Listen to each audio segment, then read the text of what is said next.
तो आपको क्यों ऐसा लगता है कि ये जो बॉर्डर इन्फिल्ट्रेशंस होते हैं ये कश्मीर में ज़्यादा है?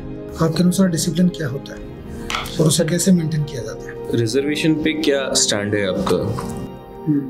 आपको क्या लगता है कि एआई के क्या नुकसान होंगे, डिसएडवांटेजेस क्या हो सकते हैं? सीक्वेंस में सीकर राजस्थान होना चाहिए, राजस्थान सीकर होना चाहिए। क्या कारण थे जिनकी वजह से यूएस एंड चाइना में टैरिफ का इतना इशू चल रहा है? मेंटल स्ट्रेस को ठीक करने के लिए क्या क्या उपाय कर सकती है फोर्स? कम है। Good afternoon, ma'am. Good afternoon, sir. Good afternoon, sir. Shubham, have a seat. Thank you, sir. Shubham, please introduce yourself. Sir, मेरा नाम शुभम सैनी है। मैं राजस्थान सीकर का रहने वाला हूँ। मैंने अपनी स्कूली शिक्षा सीकर के श्री बद्रीनारायण सुडानी विद्या भारती स्कूल से की है। उसके पश्चात मैंने अपनी ग्रेजुएशन रेवा यूनिवर्सिटी कर्नाटक से करी है। मेरी हॉबीज क्रिकेट खेलना, रनिंग करना और राजस्थानी फूड कुक करना है। क्रिकेट खेलते हैं आप, देखते भी हैं? जी सर। कल रात आईपीएल देखा? जी सर, कल रात वाला नहीं देखा। उसके पहले वाला? उसके पहले वाला देखे, एक दो मैच देखे। किसका मैच देखा? उससे पहले कल रात को थोड़ा सीएसके का स्कोर देखा था। हाईएस्ट स्कोरर कौन था सीएसके में कल? शिवम दुबे। कितने रन बनाए? 45 के करीब। स्टेडियम कौन सा था कल जहाँ मैच हुआ? स्टेडियम सर चेन्नई का, आई थिंक। नाम? चेपक स्टेडियम। सर, आपने भी बताया आप राजस्थान सीकर के रहने वाले हैं। जी सर। सीक्वेंस में सीकर राजस्थान होना चाहिए, राजस्थान सीकर होना चाहिए? सीकर राजस्थान। उल्टा बोला आपने। Sorry sir. अच्छा, आपके गांव का नाम है बजाज ग्राम सांवली। Yes sir. बजाज ग्राम तो काशी का पास है, सांवली को बजाज ग्राम कैसे कहते हैं? सर, सांवली को भी बजाज ग्राम के नाम से पोस्ट ऑफिस में उसी में आता है। नहीं, बजाज जमनालाल बजाज की बात कर रहे हैं आप? नहीं सर, जमनालाल बजाज का इससे संबंध नहीं है। तो फिर कौन से बजाज से संबंध है? सर, इसको ये पोस्ट ऑफिस का नाम रखा गया बजाज ग्राम सांवली। नहीं, तो बजाज कौन है? बजाज वैसे तो जो जमनालाल बजाज जी है, बजाज ग्रुप के वही मैं कह रहा हूँ आपसे कि जमनालाल बजाज का जन्मस्थली है वो काशी का बास है, जबकि आपके गांव को बजाज ग्राम कहा जा रहा है, क्यों? सर, इस बारे में मुझे थोड़ी जानकारी। क्योंकि काशी के बास के आगे नहीं लगता बजाज ग्राम काशी का बास, है ना? ऑफिशियली इसके साथ में लगता है। क्या कारण है इसका? सर, इस बारे में जानकारी मेरी कम है थोड़ी। ठीक है। कमांडेंट और कमांडर दोनों में क्या अंतर होता है? कमांडेंट एक पूरी टुकड़ी को, जो 135 फोर्जर होते हैं उनकी टुकड़ी को कमांड करते हैं, जबकि कमांडर हम आर्मी के संदर्भ में देखते हैं। आर्मी के संदर्भ में, ठीक है। कोई मैकेनिकल यूनिट है फौज में? मैकेनिकल यूनिट सर, जो CISF है उसकी फायर विंग है, उस पर मैकेनिकल यूनिट हमें देखना। क्या बेसिक काम क्या होता है इस यूनिट का? सर, इसका जो फायर संबंधी कोई भी घटना देखने के पर जो सार्वजनिक स्थान है, PSU है, उनमें कोई भी फायर संबंधी कोई घटना होती है तो उसको कंट्रोल करने का कार्य किया जाता है। कैसे कंट्रोल करते हैं? सर, इसमें फायर स्प्रिंकलर्स का प्रयोग किया जाता है और इसकी एक अलग फायर यूनिट है जिसको केवल फायर संबंधी कार्य को लेकर ट्रेन किया जाता है। जीरो थ्रो क्या होता है? जी सर, इस पता नहीं इस बारे में। इंजीनियरिंग आपसे ढंग से पढ़ी फिर? अभी इंजीनियरिंग के बाद थोड़ा समय नहीं। अच्छा, जयपुर में एक कंपनी है NBC, नेशनल बेयरिंग कंपनी। जी सर। नाम सुना आप? नहीं सर। बेयरिंग का नाम तो सुना? बेयरिंग का नाम। क्या होता है? सर, बेयरिंग ये हमारे जो हम किसी भी कार्य करते हैं उसको आसान बना देता है। जैसे रोलर बेयरिंग होता है। कैसे आसान बना देता है? जो एक तरह से किसी वस्तु का अपन डिस्प्लेसमेंट करते हैं तो उसमें आसानी रहती है। बेयरिंग की वजह से जो डिस्प्लेसमेंट, क्या कारण है कि वो आसान हो जाता है? इसमें जो बेयरिंग एक तरह से उसमें रोटेटिंग जो बॉल्स लगी रहती है, आप सीधा बोलो ना, फ्रिक्शन कम कर देता है। हाँ, फ्रिक्शन कम कर देता है। तो आप तो इंजीनियरिंग के स्टूडेंट हो यार, इतना क्यों इस चीज़ को लंबा खींच रहे हो? गियर क्या होता है? सर, गियर का प्रयोग हम एक्सीलरेट करने के लिए प्रयोग करते हैं किसी भी वाहन। एक्सीलरेटर होता है वो, गियर थोड़ी होता है। जो स्पीड को हम एक गियर चेंज करके माध्यम से स्पीड को बढ़ाने के लिए उपयोग किया जाता है। ठीक है। कौन कौन से गियर होते हैं? किस किस तरह के, किस टाइप के? सर, इस बारे में थोड़ा नॉलेज कम है। Yes, Shubham. So how are you? Fine, ma'am. So you have mentioned in your hobby, but you did not mention right now, but you have written here that you like reading about world current geopolitical issues and affairs. So you're comfortable in Hindi or English? Hindi, ma'am. Okay. So recently there are many geopolitical changes. So what do you think about what factors led to intensifying tariffs between US and China? क्या कारण थे जिनकी वजह से US and China में tariff का इतना issue चल रहा है? सर मैम इसका जो सबसे बड़ा मेजर कारण है, जो यूएसए का ये कहना है कि हम पहले हमारी जो पॉलिसी थी, हम दूसरे देशों की जो इकोनॉमिक व्यवस्था थे उनमें इंटरवेंट करते थे। अब हमारा जो मेन लक्ष्य है वो हमारी इकोनॉमी को डेवलपमेंट करना है। साथ ही एक जो मेक अमेरिका ग्रेट अगेन है, उसके तहत हम जो मैन्युफैक्चर प्रोडक्ट है उसको एक तरह से हम अमेरिका में ही अब उनकी यूनिट स्थापित करेंगे। और यूएसए का सबसे बड़ा डर यह है कि चाइना एक बड़े मैन्युफैक्चर मार्केट के रूप में उभर कर आ रहा है। और ये डर नहीं है कि जो चाइना में जो रेयर जो मिनरल्स हैं वो केवल चाइना में ही अवेलेबल है? जी मैम, इसका भी चाइना ने इसी को लेकर एक इशू बनाया और यूएसए को थ्रेट दी है कि अगर कोई ज़्यादा टैरिफ लगाया जाता है तो हम यूएसए की जो मिनरल सप्लाई है टर्मिनल की वो हम क्लोज कर देंगे। अच्छा, और इसका टैरिफ वॉर का इंडिया पे क्या इम्पैक्ट होगा? मैम इंडिया का यूएसए की तरफ से हम अगर इम्पैक्ट देखें तो हमारे जो एग्रीकल्चर प्रोडक्ट है वो इसको नुकसान होगा। साथ हमारा एल्यूमिनियम जो इंडस्ट्रीज है उसको भी नुकसान झेलना पड़ सकता है। और ये ऑल ओवर द वर्ल्ड में क्या इस ट्रेड वॉर का इम्पैक्ट हो सकता है? सर ऑल ओवर में देखें तो हम एक तरह से जो जियोपॉलिटिक्स है वो बदलती जा रही है। पहले हमें यूनिपोलर देखने को मिलता था केवल अमेरिका का, आज अमेरिका, चीन और यूरोपियन यूनियन सबका एक अलग ग्रुप बनता जा रहा है। और हमें ये देखने को मिला है कि यूएसए हमेशा एक जापान के साथ अलाई रहा है और उसके जापान के साथ भी संबंध टूटते जा रहे हैं और उनके संबंध अब चीन के साथ बढ़ते जा रहे हैं। आपको नहीं लगता इससे रेसेशन आएगा? मैम जो वर्तमान स्थिति हम देख रहे हैं यूएसए में जो महंगाई हो रही है उससे हमें यूएसए से महंगाई भी दिख रही है और साथ ही जो रिसेशन है वो दोनों देखने को मिल सकता है। महंगाई क्यों दिख रही है? क्योंकि यूएसए द्वारा जो चार्ज लगाए गए हैं उससे दूसरे देशों से जो सामान जाता है यूएसए में वो महंगा हो जाएगा, वहाँ के लोगों की जो परचेजिंग पावर है वो कम हो जाएगी। Basically day to day products पे इफेक्ट है जी। तो आपको नहीं लगता कि बिकॉज यूएसए का डेट भी बहुत ज्यादा था तो it is one of the reason for this tariff war between US and China? जी मैम, ये भी एक कारण है कि आपने सबसे मेन रीजन मेंशन नहीं किया था। जी मैम, ये भी कारण है और दूसरा कारण ये भी जो कनाडा और मेक्सिको जो एक यूएसए से व्यापार करके बेनिफिट उठाते हैं उसको भी क्लोज करना था, क्योंकि ये यूएसए के साथ एक तरह से प्रॉफिट में रहते हैं और इससे यूएसए को भी नुकसान होता है। दूसरा आपने लिखा है that you have been a leader of Swachh Bharat Abhiyan in school. So what slogan क्या था स्वच्छ भारत का and when it was launched? Swachh Bharat अभियान को 2014 में लॉन्च किया गया था, जिसका आधार वाक्य था कि हमें किस नाम से पहले किस नाम से था ये? मैम इसे 2012 में निर्मल भारत अभियान कहा जाता था, उसी को एक नया रूप देकर 2014 में स्वच्छ भारत अभियान बनाया गया। इसका स्लोगन क्या था? सर इसका स्लोगन स्वच्छ भारत था, एक वन स्टेप टुवर्ड्स क्लीनलीनेस। और इसके 3 टारगेट्स, बेसिकली इसने क्या टारगेट किया था? 3 पॉइंट्स थे जिसको इसने मेनली टारगेट किया था। मैम इसका जो मेन टारगेट ये था जो घर घर जाकर कच्चा संग्रहण करना और उसको एक प्रभावी तरीके से मैनेजमेंट करना। दूसरा जो सामुदायिक शौचालयों का निर्माण करना, ODF प्लस घोषित करना, और जो सार्वजनिक स्थान है वहाँ पर जो कचरा प्रबंधन है उसमें अलग अलग बॉक्स की स्थापना करना और कचरे को अलग अलग संग्रहित करना। तो आपको क्या एक आपने बहुत 3 मैंने पूछा था, तो आपने एक ओपन डेफिकेशन बता दिया, वेस्ट मैनेजमेंट बता दिया, एंड थर्ड वन इज जो सामुदायिक शौचालय का निर्माण करना शहरी क्षेत्रों में। Basically third one was awareness of menstrual hygiene. जी ma'am, thank you so much. Shubham, आपने सिविल सर्विसेज के भी मल्टीपल अटेम्प्ट्स दिए हैं? जी सर। कितने अटेम्प्ट दिए हैं? 4 अटेम्प्ट। इसके बाद में CAPF में भी आपने 3 अटेम्प्ट्स दिए। जी सर। क्या लगता है आपको कि क्या गलतियां रही होंगी और क्या चैलेंजेस आपने फेस किए सिविल सर्विसेज में भी और CAPF में भी?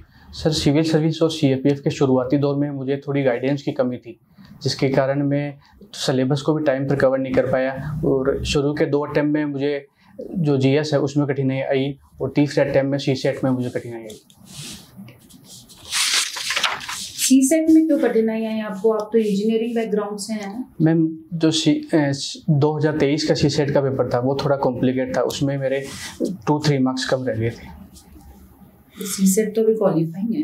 जी मैम, क्वालिफाइंग में भी 33%, 67 नंबर चाहिए जी। अभी आपने पहलगाम अटैक के बारे में सुना? क्या हुआ वहाँ? सर पहलगाम जो टूरिस्ट प्लेस है वहाँ पे कुछ आतंकियों द्वारा हमला कर दिया गया, जहाँ हमारे 26 से अधिक जो सिविलियन थे उनकी डेथ हो गई। तो कश्मीर एक बॉर्डर शेयरिंग स्टेट है पाकिस्तान से, राजस्थान भी है? जी सर।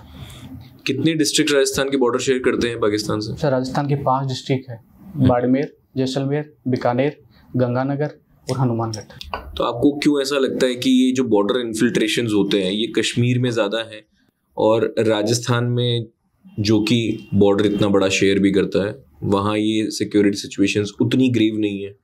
सर इसका जो मेजर कारण हमें देखने को मिलता है, क्योंकि कश्मीर में जो लोकल मिलिटेंट्स है उनका सपोर्ट उनको अधिक मिलता है। और कई बार हमें ये भी घटनाएं देखने को मिली है कि वहाँ के कुछ ऐसे एलिमेंट लोकल पीपुल्स है वो उनको सपोर्ट करते हैं, जबकि राजस्थान में ये समस्या हमें कम देखने को मिलती है।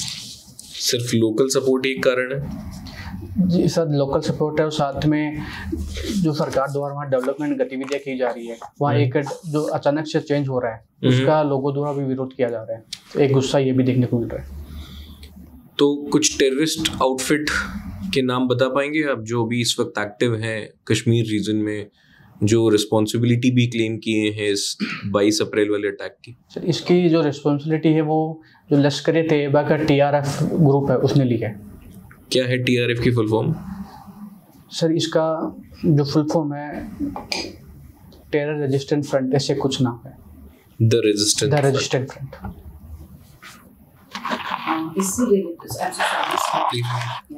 So इससे related one question I want to ask, which sir has started with the terror attack.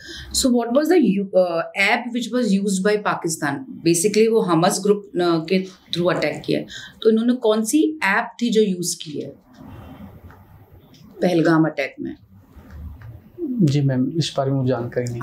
आप आज का न्यूज़पेपर नहीं? आज का नहीं पढ़ा। आपको पढ़ना था आज का। It was Alpine Quest app which works offline as well. And can you elaborate me about the Besran Valley of Pakistan? जी बेसरन वैली भी वो पहलगाम का जो क्षेत्र है उसी के अंतर्गत आता है और इसी का फायदा जो टेररिस्ट ग्रुप ने उठाया, क्योंकि एक तरह से जंगल और पहाड़ी इलाका है जहाँ वहाँ छुपने में आसानी हुई और सेना को वहाँ पहुँचने में भी थोड़ा टाइम लग गया। इन्होंने बेसरन वैली पे ही क्यों अटैक किया? बेसरन वैली एक टूरिस्ट क्षेत्र के रूप में उभर कर आ रही है और ये भी जो थोड़े दिन पहले जो टूरिस्ट गतिविधियाँ थी वो यहाँ बंद थी और अचानक से वो 2 दिन पहले ही चालू हुई थी और एक तरह से प्री प्लान था जिसकी वजह से इस घटना को अंजाम दे पाए। Why did not CF as it was mentioned in today's newspaper that Baisaran valley के कुछ मीटर्स पे या कुछ किलोमीटर्स पे या few kilometers was only CAPF office was there. So what do you think that during and the attack was continued for 20 to 25 minutes. So what do you think why CAPF was not active during that time? Ma'am इसमें जो सबसे बड़ा जो challenge है वो गृह मंत्रालय ने भी ये बताया कि थोड़ा इंटेलिजेंस फेलियर हो गया और जो पहाड़ी इलाका है उस कारण हमें घूमकर जो CFF की टुकड़ी है उसको इन्फॉर्मेशन बाद में पता चली, लेकिन एक तरफ पहाड़ी इलाका होने के कारण उन्हें घूमकर आना पड़ा, इस कारण उनको टाइम अधिक लग गया।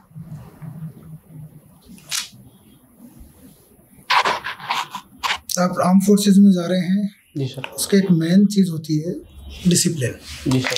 आपके अनुसार डिसिप्लिन क्या होता है और उसे कैसे मेंटेन किया जाता है? सर डिसिप्लिन का अर्थ होता है कि अपने जो कार्यों में हमेशा पंक्चुअलिटी रखना, अपने कार्यों को समय पर करना और खुद को एक तरह से मोटिवेशन रखना, अपनी टीम को मोटिवेट रखना, एक लीडर के रूप में अपनी टीम के साथ कम्युनिकेट करना। ठीक है।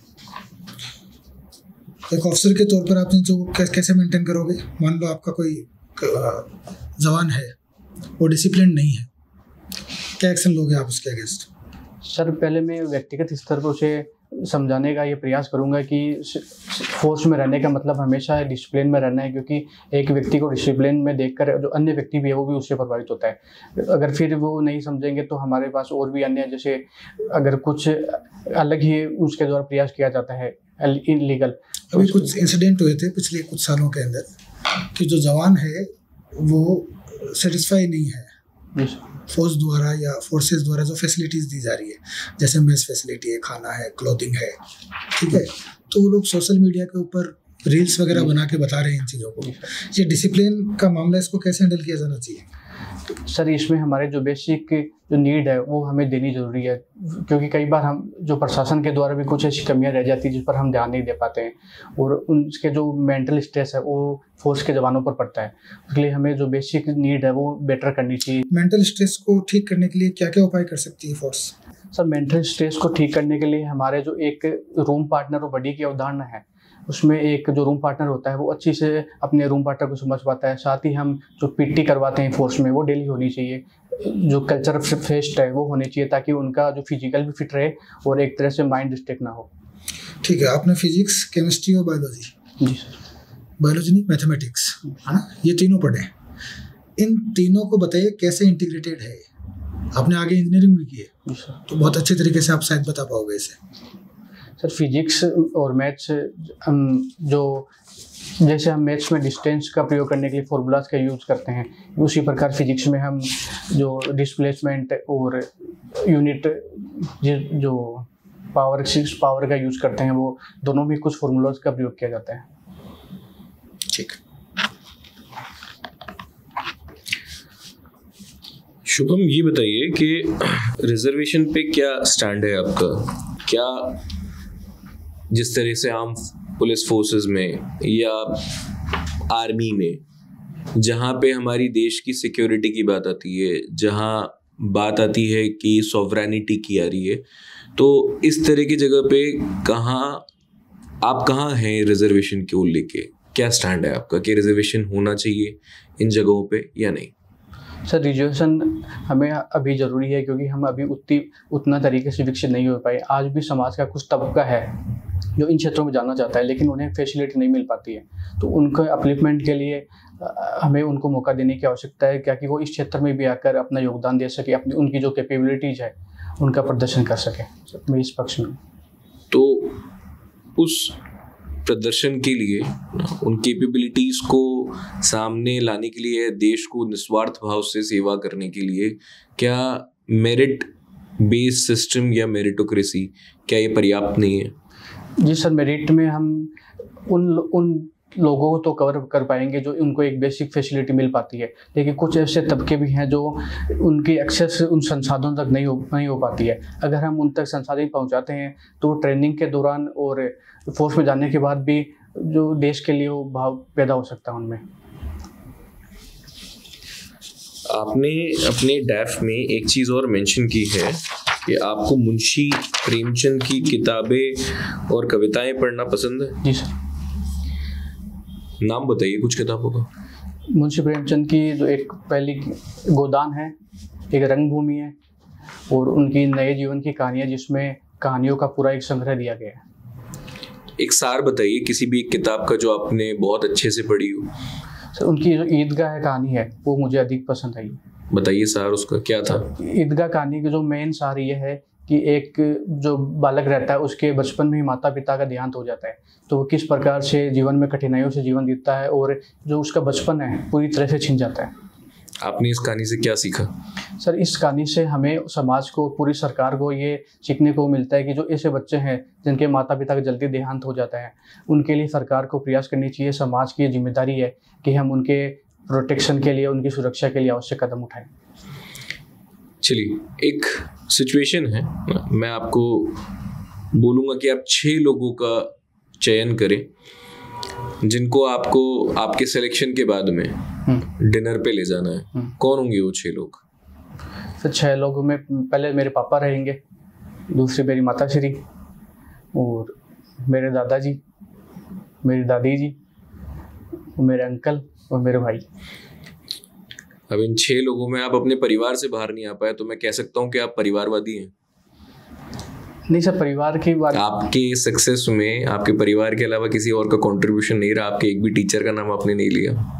टीचर का भी कंट्रीब्यूट रहा है, लेकिन एक तरह से मैंने सपोर्ट के मामले में देखा है। सपोर्ट तो टीचर का भी रहा होगा ना, एकेडमिक सपोर्ट। तो इन 6 लोगों के चयन में अपने परिवार से बाहर आप देख नहीं पाए, तो जब आप आर्म फोर्स को सर्व कर रहे होंगे तो आप परिवार को ऊपर रखेंगे, ऐसा कहा जा सकता है? नहीं सर, इस संदर्भ में मैं जो देश सेवा उसको सर्वोपरि रखूंगा। तो CISF आपकी फर्स्ट चॉइस क्यों है, CRPF या BSF क्यों नहीं? सर CISF में भारत के महत्वपूर्ण रणनीतिक स्थानों जैसे DRDO, इसरो आदि को भी प्रोटेक्शन करने का अवसर मिलता है। साथ ही जो मेरा मैकेनिक बैकग्राउंड है उसका भी मैं वहाँ भलीभांति प्रयोग करता हूँ। CRPF में नहीं हो पाएगा ये काम? सर CISF की जो कार्य प्रणाली है उसको मैंने थोड़ा करीब से देखा तो उसने मुझे भी आकर्षण किया है। किस तरीके से करीब से देखा आपने? जैसे एयरपोर्ट्स, मेट्रो पर जो कार्य करते हैं उनकी जो एक्टिवनेस रहती है हर सिचुएशन में। वो तो सिक्योरिटी मैंडेट होता है, उनका काम तो सिक्योरिटी को मेंटेन करना है।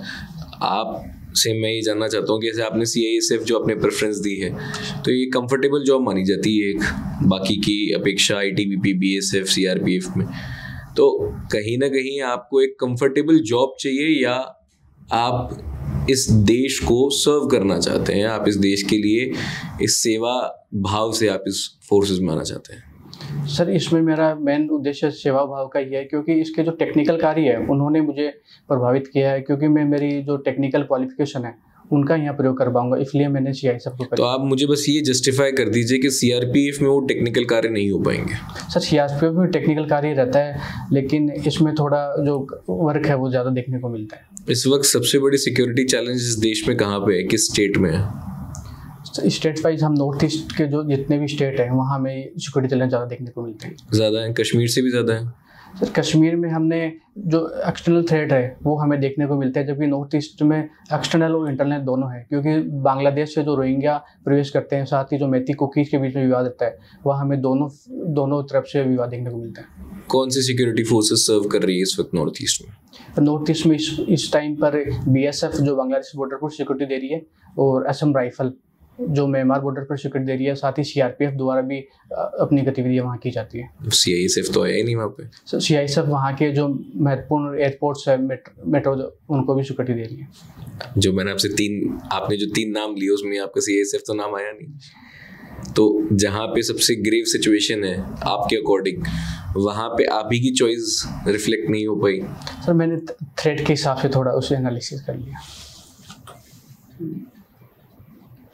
Okay, Shubham. So, as you said that you are from engineering background, आप engineering background से, और आपको technicalities आपने भी सर को भी mention किया, तो आप मुझे ये बता सकते हैं कि आप अपने जॉब में how would you be, आप AI को, तो मुझे बता सकते हैं AI कैसे यूज़ करेंगे? मैम CAPF में हम AI का हमारे जो डिफेंस सेक्टर है उसमें प्रयोग कर सकते हैं। अगर हम कैसे जो AI आधारित रोबोटिक डॉग्स देखते हैं तो हमें कई बार फोर्स को समस्या होती है कि लॉजिस्टिक्स को टेरेन ऊंचाई क्षेत्रों में ले जाने में दिक्कत आती है, तो हम AI डॉग्स हाल ही में DRDO में इस पर कार्य भी किया है मुल्स नाम से, उसको हम लॉजिस्टिक इशू को रिसोल्व करने में कर सकते हैं। साथ ही AI का जो मेडिकल सर्जरी है उसमें प्रयोग कर सकते हैं। कोई अगर जवान दूसरी जगह पर घायल होता है तो हम टेली सर्जरी कर सकते हैं उसकी। आपको क्या लगता है कि AI के क्या नुकसान होंगे, डिसएडवांटेजेस क्या हो सकते हैं इन कमिंग फ्यूचर? मैम अगर whether it's related to force or whether it's related to common public, so I want to know the both. Ma'am अगर पर्सनल स्तर पर देखें हम तो अगर अधिक AI पर डिपेंडेंसी रहेगी तो व्यक्ति की जो क्रिटिकल थिंकिंग है वो कमज़ोर हो जाएगी, और हमें जो जॉब लॉस है वो देखने को मिलेगी, और व्यक्ति अगर पूरी तरह से निर्भर रहेगा तो उनकी जो डिजीज समस्या भी रहेगी, शारीरिक समस्या रहेगी, और अगर हम ऑटोमोबाइल सेक्टर में इसका अधिक यूज़ करेंगे तो जॉब लॉस रहेगी। और दूसरा इसमें ये कारण देखने को मिलता है साइबर सिक्योरिटी की भी समस्या है। क्या है साइबर सिक्योरिटी की समस्या? मैम अगर हम AI आधारित डेटा एनालिटिक पर पूरी तरह से निर्भर रहेंगे, गवर्नेंस में हम केवल AI को यूज़ करेंगे बिग डेटा एनालिटिक्स में, तो उस पर सिक्योरिटी थ्रेट रहेगी और हैक होने के भी चांस रहते हैं। आपने बोला कि केवल क्रिटिकल थिंकिंग पे आएगा इफेक्ट, तो और थिंकिंग पे नहीं आएगा? लाइक फॉर से the students who are coming now, like the generation who is अभी जो जनरेशन आ रही है, तो उसकी रीडिंग कैपेबिलिटीज, उसकी इमोशनल इंटेलिजेंस। जी मैम। सो आपने क्योंकि खुद ने मेंशन किया ना that you read, you have this reading hobby, और आपने यहाँ पे आप ग्रुप लीडर भी रहे हैं स्वच्छ भारत में, मेंबर ऑफ लीडर मैस में भी रहे हैं, तो आपको नहीं लगता कि एआई के आने के बाद आपकी इमोशनल इंटेलिजेंस बहुत ज़्यादा इम्पैक्ट होगी? जी मैम। और आप इमोशनल इंटेलिजेंस के बारे में मुझे बता सकते हैं कुछ? मैम, इमोशनल इंटेलिजेंस का मतलब है कि हम अपनी जो संवेदनात्मक बुद्धि है उसका प्रयोग करके डिसीजन लेना, और डिसीजन में हम समाज के हर तबके को शामिल करना, और हमारा निर्णय ऐसा हो जो सर्वोत्तम व्यक्तियों को लाभ पहुँचाए, अधिक से अधिक व्यक्तियों को लाभ पहुँचाए। ओके, ठीक है। तो एआई कैसे इम्पैक्ट करेगा इमोशनल इंटेलिजेंस को? बिकॉज अभी जो कीवर्ड है विच इज़ वेरी इंपॉर्टेंट, जो आपने मेंटल, अपने सर भी अभी मेंटल स्ट्रेस की बात कर रहे थे, तो I think maintaining the emotional intelligence even is very crucial when you are in force. तो वो कैसे क्रूशियल है मैम एआई के स्तर पर? हाँ जी, और ये कैसे इम्पैक्ट करेगा? मैम अगर हम इमोशनल इंटेलिजेंस की बात करें तो एक जो जवान होता है उस पर की संवेदनशीलता, सोचने की शक्ति उसकी अधिक रहती है। अगर हम एआई रोबोट्स की यूज़ करेंगे, हम दूसरी क्षेत्र में उसे लड़ने के लिए भेजेंगे, तो उसके पास एक क्षमता नहीं रहेगी कि कौन एनिमी है कौन सिविलियन है, तो उस सोचने के स्तर पर हम एआई का प्रयोग नहीं कर पाएंगे। और सर ने जैसे आपको बोला कि आपको emotional intelligence is this also कि when you are in force तो आपको अपने परिवारवाद से, मतलब अपने उस एक इनर सर्किल से बाहर आना पड़ेगा, so that you can balance yourself emotionally. Thank you. चलो एक आखिरी क्वेश्चन है मेरी तरफ से, बहुत आपके ज़मीनी स्तर से जुड़ा क्वेश्चन है। अभी आपने कहा नॉर्थ ईस्ट की बात की, तो वहाँ पर जो लोग हैं, जो इंसर्जेंसी है या जो अलगाववाद कह सकते हो उसको, किस विचारधारा से प्रेरित है वो लोग? सर इसमें हमें देखने को मिलता है कि जो इलीगल इन्फिल्ट्रेशन हो रहा है बांग्लादेश से, वो एक तरह से नहीं, मैं आपसे आइडियोलॉजी पूछ रहा हूँ कि वो लोग राष्ट्रवादी लोग हैं, कैपिटलिस्ट है, सोशलिस्ट है? सर वहाँ पे हमें जो मिली जुली विचारधारा देखने को मिलती है। जैसे वहाँ मार्क्सवाद का प्रभाव भी दिखता है कि कई लोग भारत जो शासन है उसको उखाड़ कर फेंकना चाहते हैं। नक्सलवाद की समस्या भी हमें देखने को मिलती है। ठीक है, मार्क्सवाद है। कॉमरेड शब्द सुना आपने? जी सर। क्या मतलब होता है इसका? सर कॉमरेड एक तरह से ये मार्क्सवाद की ही विचारधारा है। मार्क्सवाद की विचारधारा है। आपका जो क्षेत्र है जहाँ से आप आते हो, वहाँ पे एक विधानसभा क्षेत्र है धोद। जी सर। नाम सुना आप? जी सर। वहाँ कॉमरेडों का बड़ा दबदबा है। जी सर। जानते हैं ना आप अमराराम? हाँ सर, अभी जो है मेंबर ऑफ पार्लियामेंट है। हाँ, कॉमरेडों की जो विचारधारा है, मार्क्सवादी विचारधारा है, उसमें एक लाइन यूज की जाती है कि मजदूरों एक हो जाओ, तुम्हारे पास खोने के लिए कुछ नहीं है। तो बेसिकली देखा जाता है कि मजदूरों से रिलेटेड चीज़ है। सीकर में कहाँ मजदूर है? इसकी तो कोई हिस्ट्री नहीं है मजदूरों की, वो तो एग्रीरियन सोसाइटी है पूरी। सर सीकर ने ये नहीं कहा कि किसानों एक हो जाओ। सर ये एक विचारधारा है जो मजदूरों को और किसान, आज के समय में देखें तो किसानों को भी अपने दबाव में ले रही है। तो हमें सीकर में किसान भी देखने को मिलते हैं, तो वो भी उनसे प्रभावित होते जा रहे हैं। किसान तो हर कहीं है राजस्थान में। जी सर। मार्क्सवाद का गढ़ आपके क्षेत्र में क्यों है? सर क्योंकि ये हो सकता है कि किसान की कुछ ऐसी विचारधारा वहाँ पहले से इस्टेब्लिश हो चुके। कुछ राजनेता कब, जो पेमाराम जी थे, वो अमराम जी से भी पहले के वहाँ रह चुके हैं, तो उन्होंने इस पार्टी को खड़ा किया था, किसानों को एकजुट किया था, और वो एक कारोबार बनता गया और अभी तक साथ चल रहा है उनके। ठीक। Last question from my side also. अभी जितना भी हमारी बातचीत हुई है उसमें सिक्योरिटी चैलेंजेस की हमने बात करी है ना, सर ने मार्क्सवाद की बात करी। आपने जस्ट वॉर थ्योरी का नाम सुना? What is just war theory? नहीं सर, नहीं सुना। थॉमस एक्विनास का नाम सुना? सर किस सब्जेक्ट से ये सब? वॉर के अगेंस्ट में, कॉन्फ्लिक्ट के अगेंस्ट में ये थ्योरीज आई हैं जिसमें कि बोला गया है कि 3 स्केल पे इसको मेजर किया जाना चाहिए। जो कश्मीर का अभी मान लीजिए जो टेरर अटैक हुआ है, तो उसको भी 3 स्केल पे मेजर किया जाना चाहिए। तो एक जस्ट वॉर थ्योरी है थॉमस एक्विनास की, आपने नाम सुना? जी सर, नहीं जानकारी। आपके अकॉर्डिंग इंडियन फिलोसॉफिकल ट्रेडिशंस, जो हमारा फिलोसॉफिकल ट्रेडिशंस है, आप उन लेंसेज से इसको देख के बताएं कि ये जो अटैक है इस वक्त कश्मीर में, पहलगाम अटैक, ये हमारी फिलॉसफी से कैसे रिलेटेड है, या कहाँ आप देख पाते हैं कि ये इंडियन फिलोसफिकल सिस्टम से डाइवर्टेड है, थोड़ा सा डिफरेंट वेज में जा रहा है? सर हमारी जो पॉलिसी रही है कि हम नेबर फर्स्ट को भी देखते हैं, तो एक तरह से हमारे जो हम नेबर से ही पूरी तरह से सुरक्षित नहीं है, तो ये हमें चैलेंज देखने को मिलता है इसमें। अहिंसा नहीं सुना आपने? जी सर, अहिंसा भी है, फिलोसफी तो है, तो हम अहिंसा में तो बिलीव करते ही है ना। जी सर। नॉन वायलेंस में। जी सर। हम धर्म युद्ध में भी बिलीव करते हैं। जी सर। व्हाट इज धर्म युद्ध? सर धर्म युद्ध का तात्पर्य है कि हम एक तरह से हिंसा न करते हुए केवल अपने कार्यों के माध्यम से किसी भी विवाद को सुलझाने का प्रयास करें। हम ऐसे मार्ग को चुने जिसमें अधिकतम व्यक्तियों का लाभ हो और हम एक तरह से सबका विकास हो सके। जी नहीं, धर्म युद्ध में ऐसा कहीं भी नहीं है कि आप अहिंसा को यूज ना करें। अगर मैं अपने आप को डिफेंड भी कर रहा हूँ ना, तो वो मेरा धर्म है, मेरा डिफेंड करना, और उसके लिए अगर मुझे युद्ध करना पड़ रहा है तो वो धर्म युद्ध है। गीता महाभारत इसका बहुत बड़ा एग्जाम्पल। महाभारत इसका एग्जाम्पल है, वो धर्म युद्ध ही तो था। तो कहा जाता है कि रणभूमि की जंग पहले मनभूमि में जीती जाती है। जस्टिफाई कीजिए। सर इसमें एक वाक्य उस अरस्तु का भी देखने को मिलता है कि जो व्यक्ति सबसे जीत सकता है, लेकिन जो मन से हारा हुआ व्यक्ति है वो कभी नहीं जी सकता। अगर किसी व्यक्ति ने कोई लक्ष्य निर्धारण किया है और वो मन में ही पहले हार चुका है कि मैं ये प्राप्त नहीं कर पाऊंगा, तो वो उसे प्राप्त नहीं कर पाएगा। मन से जीतना जरूरी है। Thank you. आपने मन की बात करी आपने, तो एक बहुत फेमस लाइन है एक बहुत फेमस पोएट की, मन से रिलेटेड, क्या आप मुझे बता सकते हैं?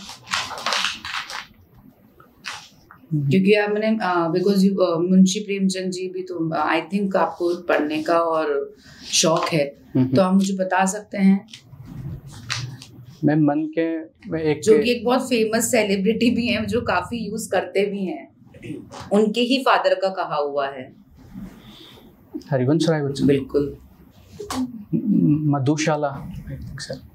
वो फेमस लाइंस है, काफी फेमस लाइंस हैं, and his son keeps on mentioning in every interview of him और इन एनी। मैं थोड़ा याद कर पा रहा हूँ कि चिट्ठी 1000 बार चढ़ती है दीवार पर गिर जाती है, वैसा। मन के हारे हार है, मन के जीते जीत।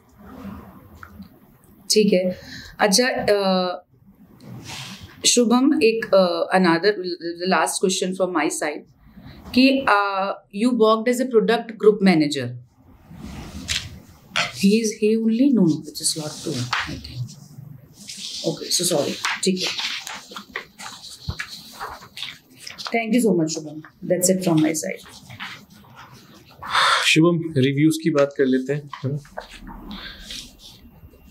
Let me begin with this. सबसे पहले तो बताओ कि रात को नींद कंफर्टेबली आई थी? जी सर। थके हुए लग रहे हो, थोड़े एंथुजियाज्म की थोड़ी कमी लगी।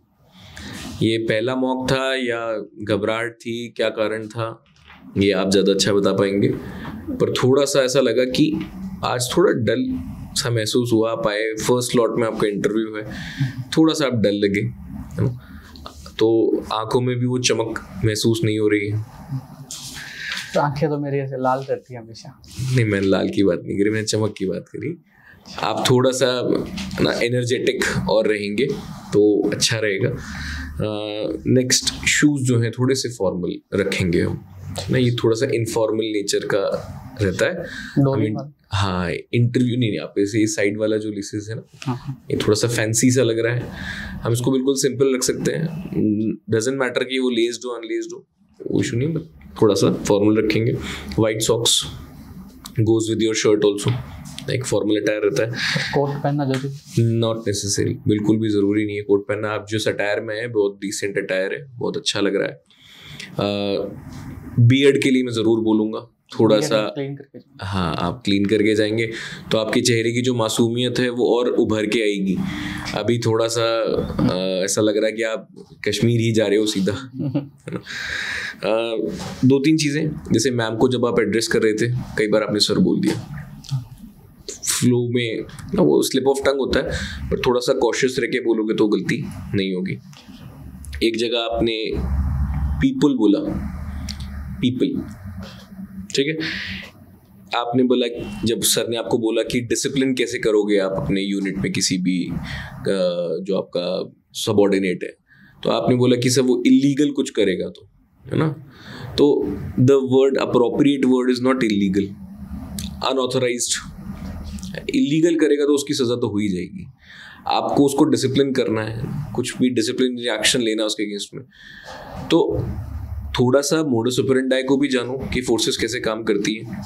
आपको वहाँ पे जाके कुछ ये भी पता होना चाहिए कि इंटरनल कमिटीज़ होती है कि नहीं होती है। हो सकता है आपको पूछ ही लिया जाए कि आपके ही सबऑर्डिनेट कोई जवान था, उसने कोई सेक्सुअल वायलेंस की किसी कलीग के साथ में, तो आप उसमें क्या करेंगे। तो आपको वो प्रोसीजर्स भी पता होने चाहिए, ठीक है। एक सबसे बड़ी पूरी इंटरव्यू में जहाँ पे मैंने बार बार इसको लिखा, एक श और एक स। जब आप स बोलना चाहते हैं तो आप श बोल रहे हैं, और जहाँ श बोलना है तो स बोल रहे हैं। इसको थोड़ा सा ध्यान में रखो, क्योंकि ये बहुत इम्पैक्ट देता है आपके सामने इंटरव्यू बोर्ड के ऊपर कि आप अपने एक्सप्रेशंस को कितना क्लियरली बोल पा रहे हो। आप चाहो तो बोलते वक्त या जवाब देने से पहले थोड़ा सा पॉज ले सकते हो, सोच के बोल सकते हो। ठहराव बहुत इंपॉर्टेंट पार्ट होता है अपनी स्पीच में। जल्दबाजी में स्लिप ऑफ टंग होती है, जैसे मैंने आपको बताया अभी, और शब्दों का जो तालमेल होता है वो भी बिगड़ता है। आप थोड़ा सा ठहराव के साथ बोलोगे तो वो आप ही के फेवर में काम करेगा। आप कुछ ऐसा नहीं बोल जाओगे जिसको इंटरव्यू बोर्ड पकड़ के आपको फिर क्रॉस क्वेश्चन कर दे। जैसे मैंने आपको 6 लोगों का बोला, आपने जो 6 लोग सिलेक्शन के बाद में जब आप खुशी बांटनी थी, तो उस खुशी बांटने में आपने अपने सिर्फ परिवार को चुन लिया। आप थोड़ा सा सोचते कि मैंने क्यों बोला, अगर सवाल आया तो कुछ सोच का आया होगा, और कुछ सोचा हुआ है तो कुछ साजिश है। इंटरव्यू तो यही है। तो आपको वहाँ पे उसको थोड़ा सा अगर पॉज ले ले तो आप समझ जाते कि मैं आपको कहाँ पे पकड़ लूँगा। तो थोड़ा सा ठहराव के साथ बोलना। ऑलमोस्ट सर ने बता दिया आपको। एक आपने ये कलावा पहन रखा है, या तो इसे छुपाओ या इसे खोल दो। ठीक। रिंग के साथ में भी यही है। ठीक है। सेविंग वगैरह बोला है, थोड़ी कटिंग भी थोड़ी छोटी होनी चाहिए। फोर्सेस के मामले में ज़्यादा डिसिप्लिन के अंदर आ जाती है सारी चीज़ें। थोड़े से आप मुझे नर्वस लगे कई जगह पे, जैसे मैम को आप सर बोल रहे हो, सीकर राजस्थान सीकर हो रहा है। कई वर्ड्स भी ऐसे हैं जहाँ पे अप्रोप्रिएट जो वर्ड की फॉर्म है, वह फॉर्म्स है, उसमें आप दिक्कत कर रहे हो। कॉम्प्लिकेटेड की जगह कॉम्प्लिकेट कर रहे हो, है ना। सॉक्स के बारे में बोल ही दिया। इसके अलावा ये जो CI, अच्छा जब आपसे, वैसे तो ये सर ने क्लियर कर दिया, लेकिन फिर भी एक बार आप खुद से एक्सरसाइज करो इन चीज़ों की।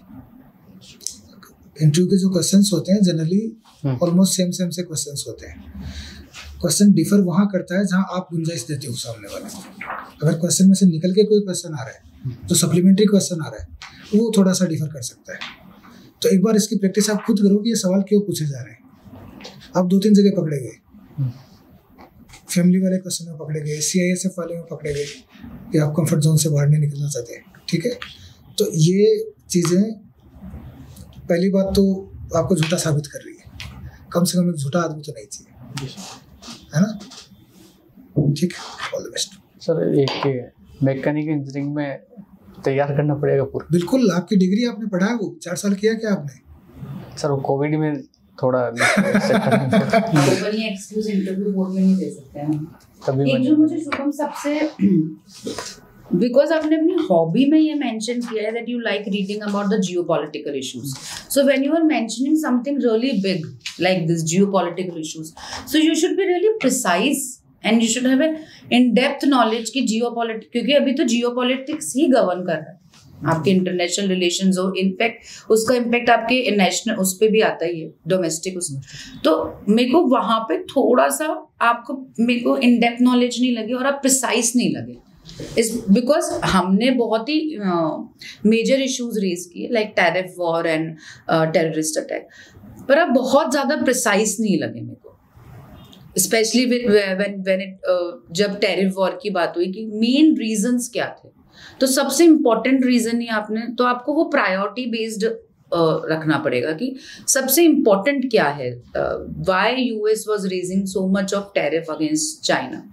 तो वो मुझे थोड़ा सा, बिकॉज आपने अपनी हॉबी में वो लिखा है, आप अपनी हॉबी में कुछ भी लिखते हो तो इंटरव्यू बुक जनरली उससे ही सबसे ज्यादा क्वेश्चंस रेज करेगा। सिमिलरली स्वच्छ भारत अभियान पे भी आपकी बहुत ज्यादा क्लैरिटी नहीं थी, जबकि आपने इसमें मेंशन किया that you were leader in the स्वच्छ भारत। सो या थोड़ा सा इन depth knowledge. Thank you Shubham. Thank you. एक मिनट, आपने मुंशी प्रेमचंद शब्द इस्तेमाल किया, कहाँ के मुंशी थे प्रेमचंद? बनारस के। बनारस के मुंशी थे? इस बनारस में उनका जन्म हुआ था। वो एक मैं पूछ रहा हूँ मुंशी कहाँ के थे? मुंशी तो एक डेजिग्नेशन है ना सर, लम्हीपुर नाम से ऐसे कुछ गांव है बनारस में, वहीं से। दरअसल मुंशी और प्रेमचंद दो अलग अलग आदमी हैं, ठीक है। मुंशी कन्हैयालाल माणिक्यलाल मुंशी है, प्रेमचंद धनपत राय है। हाँ, प्रेमचंद, ठीक है। एक हंस नाम की पत्रिका आया करती थी, मैगजीन, उसके दोनों एडिटर थे, तो दोनों एडिटर्स के नाम साथ में लिखे आते थे, तो लोगों ने उसको मुंशी प्रेमचंद बना दिया, ठीक है। ध्यान रखना इस चीज को, क्योंकि आप कह रहे हो कि मैंने इनकी किताबें पढ़ी है, तो एटलीस्ट उनका नाम तो प्रॉपर पता होना चाहिए। Thank you. Thank you.